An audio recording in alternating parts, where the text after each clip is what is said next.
as the best farm in Uganda. You're going to have a number of key people to come and explain to us what exactly is going on down here. Of course, we've had different key speakers, we've had different information from different individuals. So I'm here today again with Dr. Daniel Kawuuma. He has been the chairman, or he is the chairman of the National Inter-Platform Diaspora Organization Structures Review Committee. And you know, I want to thank you, first of all. You gave a very wonderful speech down there explaining what this committee is all about. But quick question, what should people expect out of this committee?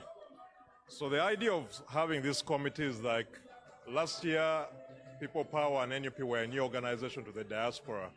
So they put together structures leading up to the election. But right now it's post-election time. So we're trying to look at reevaluating those structures and trying to ask ourselves, are those structures working today in mobilizing the diaspora the way we want it mobilized?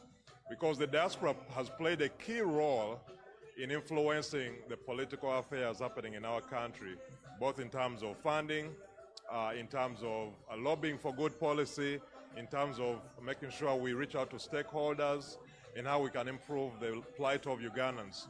So our idea of reassessing these structures is to flash a torch into how we are running right now the National Unity Platform in the diaspora and saying, are we making the most of the resources, of the talents that we have? And that's why we created this committee. We have looked at a series of different structures. We reached out to leaders in NUP and community members and asking them, what more do you want to see from NUP? And that's the question we're asking today, the audience. All right, so you have had such committees before in different political organizations that are trying to oust President Museveni. You and I know he's been in power for more than 35 years. But what is so unique this time that out of what you guys came up with, we are going to see something new? I think our focus here is mobilizing the diaspora. Because we understand the political terrain in Uganda is very challenging in terms of trying to win elections. So, but the question is that what more, because the diaspora can do more in terms of influencing the affairs of what's happening in Uganda. Because we have over 2 million Ugandans living in the diaspora. So imagine if we were to tap into that diaspora base to try to assist our fellow countrymen, not just for power change, but improving their livelihoods. Mr. Alimadi told about creating jobs. Because we cannot always say, because we can't get the seat in the State House, we cannot affect the livelihoods of Uganda. I, for one, have been out lobbying to make sure we get COVID vaccines in Uganda. So there are some things which we can do to demonstrate to the people we can govern. Because the challenge that a lot of people look at People Power and NUP and say, you people are just trouble causers, you cannot govern.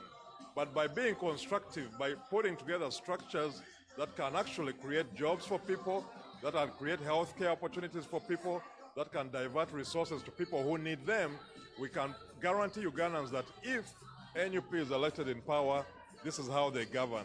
This is the impact they can have on the community. All right, so there has been an issue of accountability, and today David Lubongoya mentioned that some of these things may be discussed in closed-door meetings.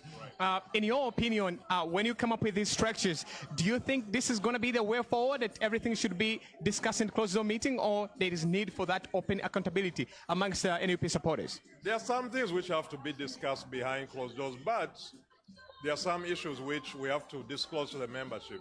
Because the membership have to understand that the leaders are responsive to their needs. Because if you go and say, donate towards this cause, people want to know what's their money doing. So those are the structures we are trying to propose to make sure that the leader of the diaspora has a team around himself. And I mentioned this is not a criticism of Herman and his team, but rather how can we help them? And that's what the question I raised, that how can we help them to be effective leaders?